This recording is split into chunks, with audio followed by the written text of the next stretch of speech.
Hello everyone and welcome to Sinful Gaming. I hope you're all doing well, I hope you're all staying safe, and most of all, I hope you're all fighting that war against the Grey. Today's video we're going to talk getting started with Warhammer Age of Sigmar Warcry, and today we're going to have a look at the Sylvaneth. In today's video we're going to talk about how the Sylvaneth act on the tabletop and how you can use them on the tabletop in Warcry. We'll then take a look at a couple of units we can use to start our Sylvaneth collection with. After this, we'll then explore some other options to expand upon those initial purchases with, looking at some other units to bring into the force, and finally finish off the video with a little sample warband of 1000 renown for you to use as some inspiration for creating your own Sylvaneth warband for Warhammer Age of Sigmar Warcry. But before we get into anything else, you can find the rules free to download for the Sylvaneth on warhammercommunity.com. Simply head over to the download section of that website, and under the Warcry header you'll find a ton of different warbands for download. Sylvaneth are located inside the Order Compendium download number 2. And so, Sylvaneth, they are a pretty elite force. They are pretty well balanced as well, with some nice offensive and good defensive options within the warband. You're generally going to find you have a few lighter models in your warband, especially if you start going for the pieces that are actually going to do the damage on the table for you. You can certainly play more horde variations of the force, but it definitely doesn't bring together all the pieces in the nicest way. You've got access to a lot of abilities that allow for healing on your own models, including some generic ones that can be used by all Sylvaneth, and some other models that can do some particularly nice healing for the rest of your force. On top of this, you have great movement abilities with a couple of your units, and some strong flying units as well, that not only give you some excellent reach across the tabletop, but can give you some fast moving damage dealing power. On top of this, the reaction for the Sylvaneth allows you to deal damage back to your attacker based upon how many hits they manage to land on you. So some pretty nice retaliation damage in there, as well as your vengeful spites come out and hit the enemy. And so to get started with, I really like the Arch Revenant. Now, he is relatively expensive at 260 renown. He's generally going to take up over a quarter of your warband by himself. But you do get toughness 4, which is pretty good for Sylvaneth, and 25 wounds to boot there.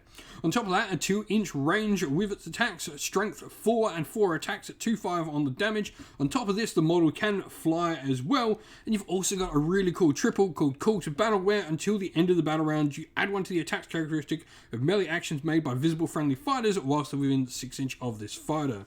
Really nice, cool, basic stuff here. He's a solid fighter, he's fast moving, he can fly, he can do some damage, and you know, he is a nice support piece for the rest of your force as well.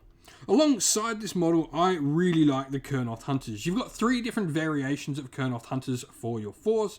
You can either have them with the Kurnoth Scythe, the Kurnoth Greatsword, which are your 2 close combat options, or the Kurnoth Hunter with the Great Bow. And so the big things here, you've got the difference between the Sire and the Greatsword. You're going to get an extra attack if you choose to go with the Greatsword, so you're going to have 4 attacks at strength 5 to 5 on the damage, whereas with the Sire you will drop an attack down to 3 attacks, remaining at strength 5, but you'll get 3/6 on your damage instead. For difference, the Kurnoth Hunter with Great Bow still has that strength 5 in combat, but only 3 attacks and 2/4 on the damage, quite low profile. But you're also going to get another 2 shots at strength 4, 2/5 on the damage at a 3 to 20 inch range, which is really nice for some good power projection. The Greatsword is the cheapest option at 170 renown, and the scythes do go up to 185, then 195 for your Great Bows at the top bracket. Looking at where to go next though, I think Tree Revenants are a fantastic piece for your force. They make for great treasure carriers for your warband. First of all, 65 renowns is dirt cheap for a unit that has such a useful ability for them. Now, they've got the triple walk spirit pass where you can remove this fighter from the battlefield and set them up anywhere on the battlefield floor more than 5 inch away from enemy fighters. This is really cool stuff, like some really nice maneuverability, not having to be near any heroes. They use this by themselves independently. Just a great maneuverable unit to have in your table. Now, you've then got Gossamed Archers, which are a really solid shooting option, and I do like them a decent amount. In fact, I probably prefer them than the Great Bow. You've only got 2 shots at strength 3, 1/4 on the damage, which is quite a bit less than the Great Bow. However, they are coming in at 130 renown rather than 195, so you're getting a Tree Revenant alongside one of these instead of that Kurnoth Hunter. Now, you also got their cool ability with their larval shafts, which is going to allow them to add half the value of the ability for a double to the strength characteristic of their next missile attack. And then they've also got the fly keyword, which is really cool, and a decent movement of 10. We then have Revenant Seekers and Spike Rider Lancers as well, as they come in the same box. Both of these units are really interesting. You're going to get a bit of different profile. So with the Spike Rider Lancer, you're going to get 3 attacks at strength 4, 1/5 on the damage, or with the Revenant Seeker, 3 attacks at strength 3, 2/4 on the damage. So a bit more consistency on the Revenant Seeker, but lower strength and a lower crit value there as well.